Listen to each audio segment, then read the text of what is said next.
Baik. Assalamualaikum warahmatullahi wabarakatuh. Alhamdulillah wassalatu wassalamu ala Rasulillah.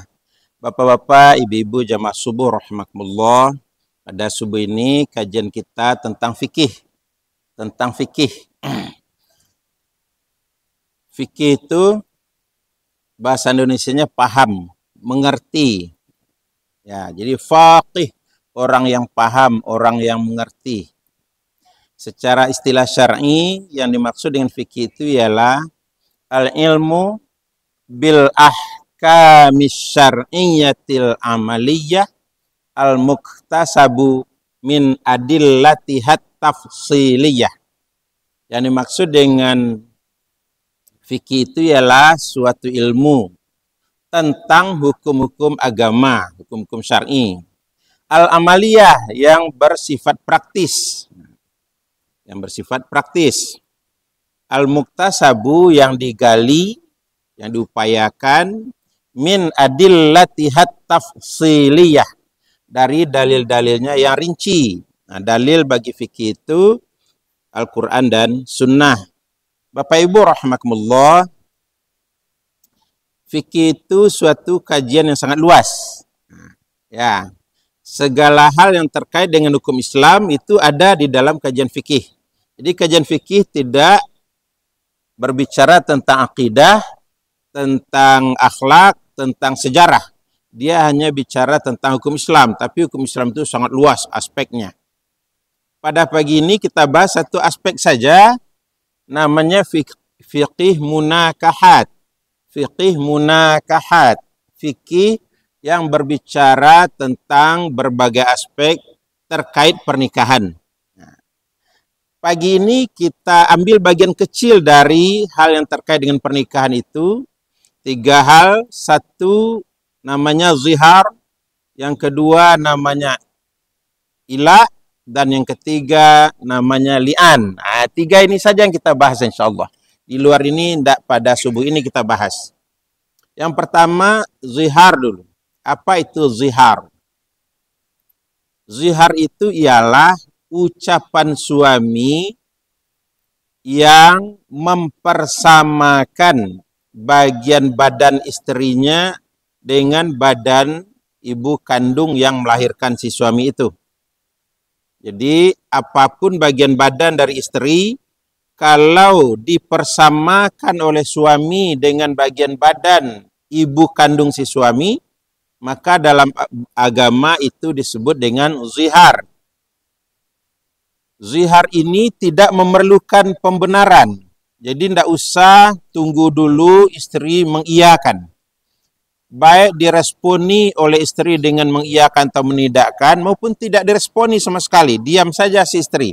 Asal sudah terlanjur diucapkan oleh suami bahwa ada bagian badan istrinya yang serupa, yang sama, yang mirip dengan bagian badan ibu kandung sang suami, maka itu bernama zihar. Bapak Ibu rahimakumullah, akibat hukum zihar ini, 1, suami istri haram bergaul, bersetubuh. Jadi bila dilakukan persetubuhan itu bukan persetubuhan suami istri, itu perzinaan itu. Kenapa? Karena badan yang dia gauli itu bukan lagi badan istrinya, tapi badan ibu kandungnya. Dia sudah persamakan dengan badan ibu kandungnya. Maka oleh karena itu, suami wajib dulu untuk bisa halal kembali menggauli istrinya, membayar kafaratuz zihar namanya. Kafaratuz zihar, yaitu denda akibat ucapan zihar itu. Denda itu boleh pilih salah satu di antara 3 hal.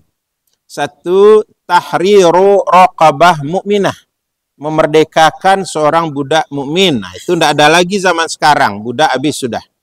Ya. Tinggal 2 pilihan. Silakan pilih. Yang pertama, as-siyamu syahraini mutatabi'ain. Puasa berturut-turut selama 2 bulan. Nah, ini tidak mudah karena jumlah harinya 59 hari. Dalam Islam 1 bulan 30 dan 29 hari. Jadi kalau 2 bulan 59 hari. Tidak boleh putus barang 1 hari pun. Tidak boleh batal barang 1 hari pun puasanya. Kalau batal, ulangi dari hari pertama kembali. Nah, dan itu tidak ringan. Jadi 59 hari wajib berpuasa terus-menerus. Bila itu memang tidak disanggupi, tinggal satu-satunya pilihan. Apa itu? Yaitu it'amu sittina miskinan. Memberi makan kepada 60 orang miskin. Nah, bila dia telah selesai puasa 2 bulan berturut-turut, atau telah memberi makan kepada 60 orang miskin, maka barulah halal kembali sang suami menggauli istrinya itu. Ya, gitu ya. Jadi tidak terjadi talak, hanya sekedar haram bergaul saja. Secara ringkas zihar itu, nanti kita bisa preteli lebih jauh dalam tanya jawab insyaallah. Yang kedua ilah. Ilah itu ialah ucapan suami berupa sumpah untuk tidak lagi berkenan menggauli tubuh istrinya. Biasanya untuk memberi pembelajaran kepada istri, karena perilaku istri ada yang tidak sejalan dengan aturan agama. Suami sudah berbagai macam nasihat disampaikan kepada istri, tidak juga nampak perubahan yang signifikan, maka suami lalu bersumpah, demi Allah, mulai saat ini saya haramkan diri saya menggaulimu. Nah, itu dalam bahasa agama namanya ilah. Ilah. Sudah bahasa Minang itu, maila, mainda. Menghindar dari menggauli istrinya. Nah, bila suami sudah bersumpah untuk tidak menggauli istrinya itu, ya haram menggauli. Tetapi ilah itu punya batasan waktu, yaitu selama arba'atu ashhurin, 4 bulan. Kalau sudah berlalu semenjak hari pengucapan sumpah itu sampai dengan 4 bulan, terlihat perubahan perilaku istri, maka suami wajib kembali menggauli istrinya. Tetapi kalau kemudian tidak juga terlihat perubahan pada perilaku istri, suami sudah boleh menggunakan hak talak. Dia ceraikan istrinya. Sebaliknya dari pihak istri, kalau sudah 4 bulan, kemudian dia sudah berubah perilakunya, tapi tidak ada kepastian dari suami apakah pernikahan ini akan berlanjut atau akan bubar, maka istri berhak untuk mempertanyakan kepada suami, bagaimana tentang pernikahan kita? Kenapa sudah lebih dari 4 bulan, saya belum juga digauli? Apa kita mau bercerai atau mau lanjut nih? Nah, sudah berhak untuk mempertanyakan. Kalau kemudian suami tidak bisa memberikan kepastian, sementara istri sudah mempertanyakan, istri pun oleh agama diberi hak khulu'. Khulu' artinya apa? Istri menceraikan suami. Jadi sudah begitu keras upaya istri untuk berubah sikapnya, dan sudah tampak perubahan yang betul-betul signifikan, suami malah menggantung, tidak karu-karuan. Menceraikan tidak, menggauli tidak. Nah, istri sudah berhak menceraikan suami melalui khulu'. Khulu' itu dalam bahasa Undang-Undang Perkawinan, Undang-Undang nomor 1 tahun 1974, Jungto PP nomor 9 tahun 75, itu namanya adalah gugat cerai. Jadi istri menggugat cerai suaminya ke pengadilan agama. Bapak Ibu rahimakumullah, kita pindah bagian akhir, namanya adalah li'an. Li'an itu ialah sumpah suami meminta Allah mendatangkan laknat karena suami menuduh istrinya telah berbuat zina. Dan itu harus diucapkan hanya di pengadilan. Jadi suami mengajukan gugat talak ke pengadilan, lalu dia sampaikan bahwa dia ingin bercerai melalui li'an, tidak melalui talak.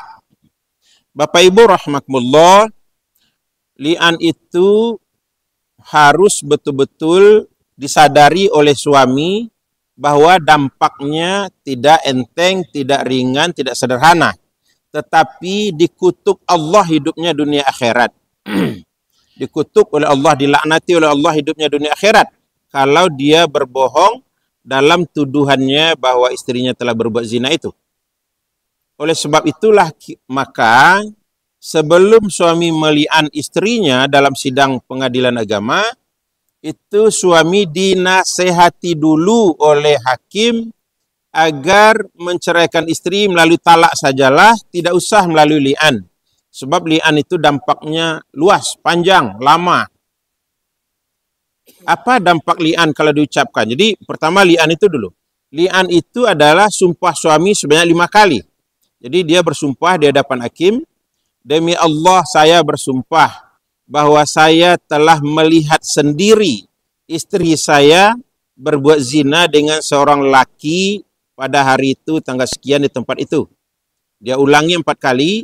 Pada kali yang kelima dia tambah dengan ucapan, bila sekiranya saya berdusta dalam sumpah saya ini dan istri saya ternyata tidak pernah berbuat zina, saya bersedia menerima laknat Allah atas diri saya. Nah, itu yang li'an itu. Maka lalu hakim menanyakan kepada pihak istri, Anda sudah dengar suami Anda bersumpah 5 kali menggunakan nama Allah menuduh Anda telah berbuat zina. Anda terima tuduhan suami Anda? Maaf Pak Hakim, saya tidak pernah berbuat zina. Tidak benar itu tuduhan suami saya itu. Kalau memang Anda tidak terima tuduhan suami Anda bersedia mengangkat sumpah? Bersedia Pak Hakim. Baik, ikuti sesudah saya. Demi Allah saya bersumpah bahwa saya tidak pernah berbuat zina sebagaimana yang telah dituduhkan oleh suami saya kepada diri saya. 4 kali. Pada sumpah yang kelima, istri menambahkan, bila sekiranya saya berdusta dalam sumpah saya dan tuduhan suami saya adalah benar bahwa saya telah berbuat zina, maka saya bersedia menerima laknat Allah atas diri saya. Nah, itu berubah kasusnya dari li'an menjadi mula'anah, saling mengundang datangnya laknat Allah. Kalau li'an cuma sepihak yang mengundang, itu suami saja. Tapi kalau mula'anah, suami dan istri sama-sama mengundang datangnya laknat Allah. Nah, nanti pasti laknat Allah akan turun kepada salah satu di antara mereka, kepada yang berbohong itu. Karena bersumpah dengan menggunakan nama Allah. Nah, Bapak Ibu rahimakumullah, dampak dari li'an maupun mula'anah ialah 1. Bila istri itu sedang hamil, terjadi peristiwa li'an, maka nanti lahir anak itu bukan anak suami, tapi hanya anak istri saja. Nabi dalam hadis sahih riwayat Imam Abu Daud menyatakan, al-waladu lil firashi walil ahiri al-hajar. Anak milik yang punya tempat tidur, punya pembaringan. Sedangkan yang punya sperma, baginya cuma batu. Dia tidak dapat apa-apa. Jadi tidak ada hubungan nasab antara anak yang lahir dari rahim istrinya dengan dirinya karena dia sudah bersumpah menuduh suaminya, menuduh istrinya berzina. 1 itu. Tidak ada hubungan nasab antara dia dengan anaknya. Yang kedua, tidak terjadi hubungan saling mewarisi harta pusaka antara anak itu dengan ayahnya. Nah, ayahnya tidak mengakui itu sebagai anaknya, tapi itu anak zina. Yang ketiga, bila anak yang lahir itu adalah anak perempuan, berjenis kelamin perempuan, dan nanti setelah dewasa mau menikah, maka ayah yang meli'an ibunya itu tidak berkompeten untuk berperan sebagai wali nikah. Tidak sah nikah demi hukum kalau wali nikahnya adalah ayahnya yang telah meli'an ibunya itu. Jadi berpindahlah hak kewalian dari ayah itu kepada pak penghulu di KUA. Karena Nabi bersabda, al-qadhi waliyun malla waliyalah. Qadhi adalah wali bagi perempuan yang tidak berwali. Jadi qadhi kalau di Indonesia diatur dalam undang-undang pak penghulu yang ada di setiap KUA. Itu yang jadi wali nikahnya nanti. Bapak Ibu rahmakumullah, oleh karena tidak berhak menyandang nama ayah yang telah meli'an ibunya, maka si anak tidak pakai binti. Misalnya namanya adalah Aminah, ya Aminah saja. Tidak ada Aminah binti Anu, karena itu bukan ayahnya, itu ayah zinanya. Sebagaimana ayahnya telah menuduhkan ibunya berbuat zina. Nah, begitu merugikan si anak akibat dari perbuatan li'an. Itulah sebabnya kenapa, satu, biar anak tidak rugi. Dua, biar tidak datang laknat Allah, maka hakim selalu menasehatkan agar bercerai sajalah melalui talak kalau memang sudah tidak suka lagi dengan istri yang dianggap sudah berbuat zina itu. Tidak usah melalui li'an karena dampaknya yang luar biasa itu. Baik Pak Ibu, kita sekarang masuk tanya jawab. Dipersilakan mengajukan pertanyaan. Itu pengantarnya. Bapak dulu silakan Pak, langsung jawab.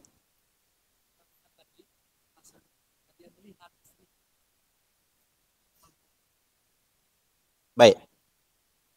Ya, jadi pengertian melihat istri berzina itu betul-betul pada saat perzinaan itu sedang terjadi. Betul-betul pada saat perzinaan itu sedang terjadi. Artinya apa? Melihat secara kasat mata, bukan tuduhan istrinya berduaan ke kamar dengan laki-laki lain. Lalu 1 jam kemudian keluar dari kamar. Itu tuduhan yang tidak dengan secara kasat mata melihat telah terjadi perbuatan zina. Jadi harus betul-betul melihat gitu Pak. Melihat. Jadi tidak hanya indikasi-indikasi, asumsi-asumsi, tidak boleh. Gitu Pak. Tanpa saksi. Baik Pak.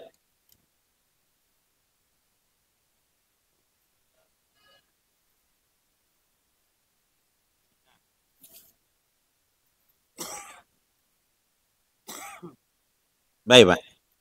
Zina itu seperti yang Nabi definisikan sendiri dalam hadis beliau, yaitu masuknya alat kelamin laki-laki ke dalam alat kelamin perempuan dan menikmati uzailatah, nikmatnya bersetubuh, nikmatnya jima, nikmatnya koitus. Nah itu berzina. Jadi mereka tidak terikat hubungan suami istri yang sah, tapi mereka melakukan hubungan seksual. Jadi betul-betul terjadi hubungan kelamin. Tidak hanya sekedar menyentuhkan alat kelamin ke alat kelamin, tidak. Betul-betul, kata Nabi itu bagaikan masuknya timba ke dalam sumur. Jadi Nabi yang mendefinisikan timba ke dalam sumur itu Nabi. Supaya umat tidak samar, supaya tidak ada mazhab-mazhab dalam hal ini. Karena dampaknya begitu berat tadi. Ya, apalagi kalau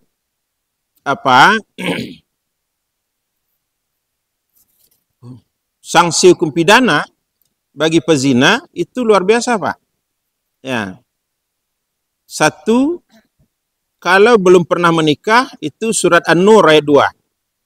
Az-zaniyatu waz-zani fajlidu kulla wahidin minhuma mi'ata jaldah. An-Nur ayat 2, surat 24 ayat 2. Perempuan yang berzina dengan laki-laki yang sama-sama belum pernah menikah, maka cambuk masing-masing mereka 100 kali cambuk. Itu kalau belum pernah menikah. Kalau sudah pernah menikah, maka berlakulah hadis Sahih Bukhari Muslim. Ats-tsayyibu bis-tsayyibi idza zanaya farjumuhumal battah. Perempuan yang pernah pernah menikah, berkeluarga, pernah menikah, berzina dengan laki-laki yang pernah menikah, maka keduanya dirajam sampai mati.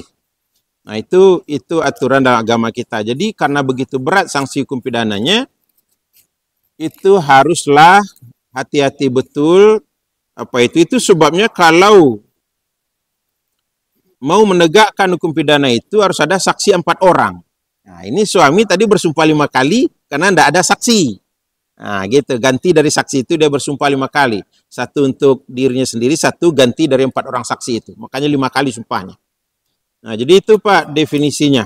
Kalau belum sampai seperti itu, hanya menyentuh-nyentuhkan alat kelaminnya, tidak sampai kepada timba masuk ke dalam sumur itu, nah itu belum berzina. Kalau menurut orang-orang medis namanya sampai ujung penisnya itu ke G-spotnya itu perempuan yang tidak terikat hubungan suami istri. Jadi bukan hanya menyentuhkan di luar, itu belum zina namanya. Itu mendekati zina baru. Nah, gitulah Pak. Batasan zina itu. Jadi agama itu batilanjang, tidak basi sampiang. Artinya apa? Terus terang supaya jelas penegakan hukum. Jangan keadaan yang samar lalu ditetapkan hukum, itu bisa merugikan orang yang dihukum itu. Baik, berikutnya kita bacakan nih pertanyaan tertulis. Apa hukum bicara suami talak ke istri dalam keadaan dia marah? Sedangkan dalam Islam talak harus ada sebab. Salah satunya jika istri bersalah dengan mengacu dalam surah An-Nisa. Jadi talak memang hak yang diberikan oleh agama kepada suami. Tetapi tidak lantas suami boleh begitu saja secara bermudah-mudah menggunakan hak talak yang diberikan agama kepadanya. Tetap ada aturan yang harus dia penuhi. Satu, perilaku istri itu sudah sedemikian hebatnya. Dua, dia sudah nasihati dengan berbagai cara. Sudah dilakukan ilah.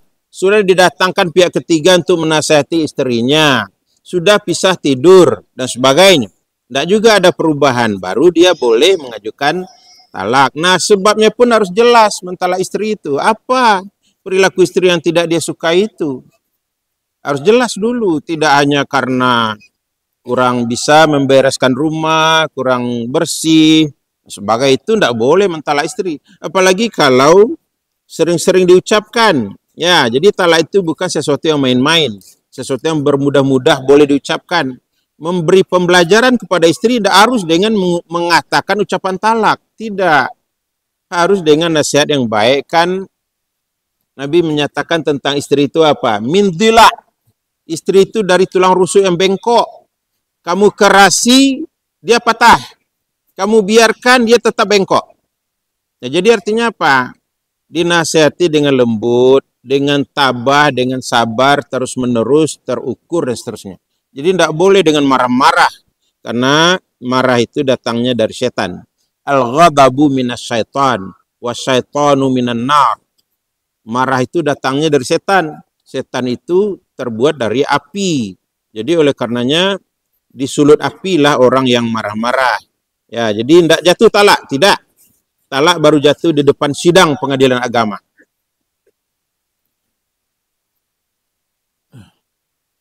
Jam berapa bagusnya kita melaksanakan sholat duha? Dalam hadis itu ketika anak unta sudah mulai berdiri dari berbaring-baring di atas pasir.